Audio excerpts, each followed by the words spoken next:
Oke, ini lagi rame banget yang muncul di media sosial mengenai NPD. Aku juga pengen bahas, apa sih itu NPD? NPD ini adalah Narcissistic Personality Disorder. Jadi adalah satu kelainan kepribadian. Jadi bukan hanya sekedar narsis ya. Berikut aku kasih tahu ciri-ciri NPD yang perlu kalian ketahui agar juga kalian bisa membawa orang sekitar kalian yang mungkin mengidap NPD ini ke profesional atau psikolog. Yang pertama, kebutuhan akan kekaguman yang luar biasa. Jadi orang-orang NPD ini merasa dia memiliki hal yang lebih baik dari orang lain atau prestasinya lebih baik dibandingkan dengan orang lain, dan orang NPD ini haus akan pujian. Dia senang banget nih divalidasi oleh orang-orang di sekitarnya. Selain itu, jika sedang berkonflik, dia sangat pandai untuk memutarbalikkan situasi sehingga lawannya ini merasa lawannya lah yang bersalah. Jadi dia tidak mau merasa atau mengakui kesalahannya. Dia selalu melempar kesalahan, dan itu cerdasnya si Narcissistic Personality Disorder. Dia mempunyai kemampuan tersebut dan sudah sangat terlatih. Ciri-ciri kedua dari NPD yang lebih mudah dikenali adalah dia tidak memiliki empati. Jadi kalau di antara kita mungkin bisa memahami kebutuhan, keinginan, atau perasaan orang lain, tidak demikian dengan NPD. NPD ini yang paling dikedepankan adalah ego dari dia. Yang penting egonya dia terpenuhi dan dia tidak memiliki kepekaan akan perasaan orang lain. Jadi tidak segan-segan untuk menyakiti orang lain. Yang ketiga adalah manipulatif. Nah, ini yang perlu kalian ketahui dan waspadai ya.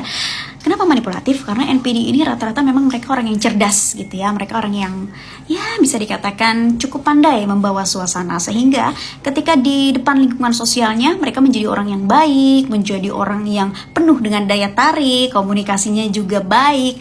Tapi ketika bersama dengan orang-orang dekatnya, misalkan keluarga atau pasangannya sendiri, dia bisa menjadi seseorang yang verbal abuse. Dia bisa menjadi seseorang yang tidak memiliki perasaan sama sekali. Artinya memang tidak segan untuk melakukan suatu tindakan, baik itu verbal maupun fisik. Berikutnya adalah controlling.